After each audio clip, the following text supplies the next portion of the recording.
한 주간 잘 지내셨나요? 한국에도 백신이 보급되면서 코로나에 대한 긴장감이 조금씩 누그러지고 있습니다. 하루속히 코로나가 종식되고 코로나 이전의 삶으로 돌아가기를 소망해 봅니다. 지난 시간에 재고백하는 법에 대해 배웠습니다. 재고백을 왜 해야 할까요? 코로나로 예를 들어 볼 수 있을 것 같습니다. 코로나 바이러스는 우리 건강에 악영향을 미칩니다. 눈에 보이진 않지만 전 세계를 마비시킬 만큼 위험하였죠. 코로나가 우리 육체에 영향을 미쳤다면 영혼에 영향을 미치는 심각한 바이러스가 있습니다. 그것은 바로 죄입니다. 죄는 우리의 영혼을 하나님께로부터 멀어지게 하고 죄의 사슬로 끌고 가서 영원한 생명을 얻지 못하게 합니다. 이 무서운 영적 바이러스를 퇴치하기 위해 우리는 날마다 죄 고백을 하면서 하나님과의 건강한 교제를 이어나가야 합니다. 죄 고백은 세 가지가 있습니다. 첫째는 내가 죄인인 것과 죄를 지었음을 인정하는 동의가 있어야 합니다. 둘째는 죄인인 날 위해 예수님께서 십자가에서 죽으심에 감사를 드려야 합니다. 셋째는 죄를 떠나는 행위적인 회개가 있어야 합니다. 이것을 동감회라고 부릅니다. 동의, 감사, 회개입니다. 오늘은 하나님과의 관계와 교제의 차이를 알아보도록 하겠습니다. 요한복음 1장 12절 영접하는 자, 곧 그 이름을 믿는 자들에게는 하나님의 자녀가 되는 권세를 주셨으니 예수님을 믿는 사람은 하나님의 자녀가 되었습니다. 하나님의 자녀가 된 사람은 그 무엇도 그 누구도 하나님의 사랑에서 우리를 끊을 수가 없습니다. 로마서 8장 38절에서 39절 내가 확신하노니 사망이나 생명이나 천사들이나 권세자들이나 현재일이나 장래일이나 능력이나 높음이나 깊음이나 다른 어떤 피조물이라도 우리를 우리 주 그리스도 예수 안에 있는 하나님의 사랑에서 끊을 수 없느니라. 하나님은 이 세상 모든 것보다 위대하시고 강하신 분이십니다. 그래서 어떤 것도 하나님의 손에서 우리를 빼앗을 수 없습니다.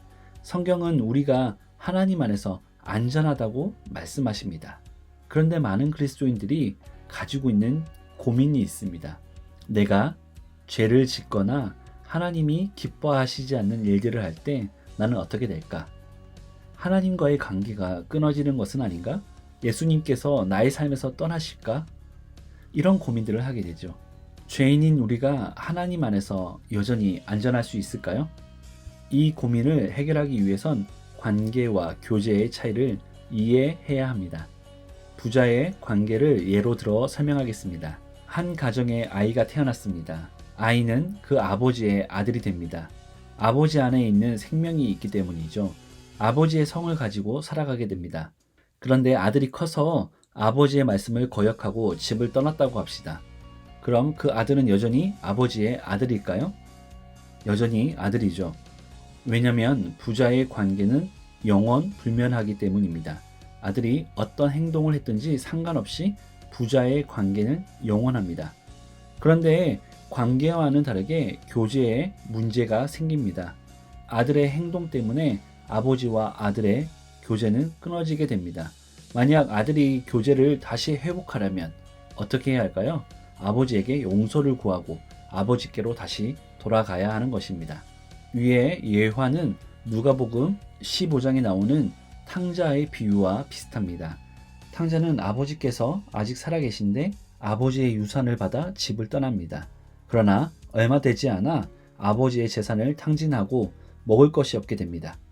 그래서 부유했던 옛날을 그리워하며 아버지께로 돌아가 종이라도 되겠다고 결심합니다. 돌아오는 탕자를 아버지는 뛰어나가서 종이 아닌 아들로 맞아주십니다. 그리고 살찐 송아지를 잡아 잔치를 벌리죠. 아버지의 사랑과 용서는 변함이 없습니다. 하나님의 사랑도 이와 마찬가지입니다. 우리가 죄인이지만 하나님은 언제나 우리를 사랑하는 아들과 딸로 맞아주십니다. 누가복음 15장 20절 이에 일어나서 아버지께로 돌아가니라. 아직도 거리가 먼데 아버지가 그를 보고 측은히 여겨 달려가 목을 안고 입을 맞추니. 손이 보이나요?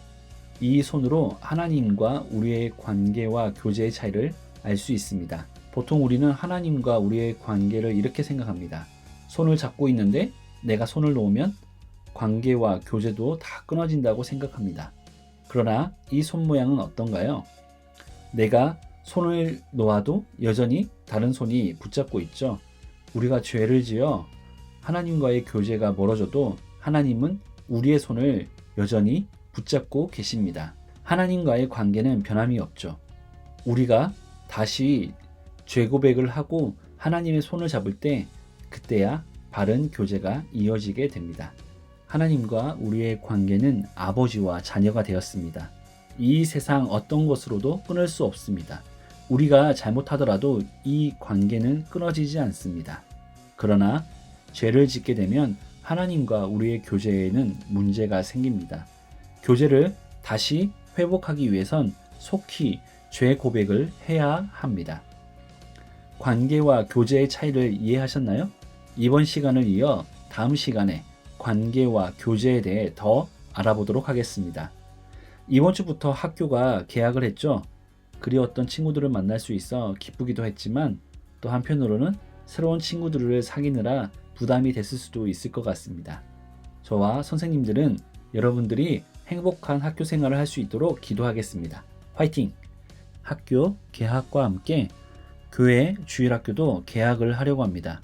3월 14일 주일 11시부터 중고등부 대면 예배를 재개합니다. 그동안 함께하지 못해 너무 아쉬웠는데 3월 14일을 시작으로 우리 다시 만나 함께하며 함께 예배드리기를 원합니다. 우리 중고등부 모두 많이 참석하여 기쁨으로 예배를 드려봅시다.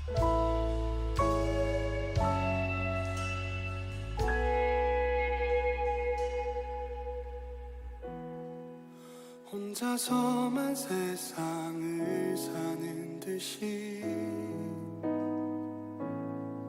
주가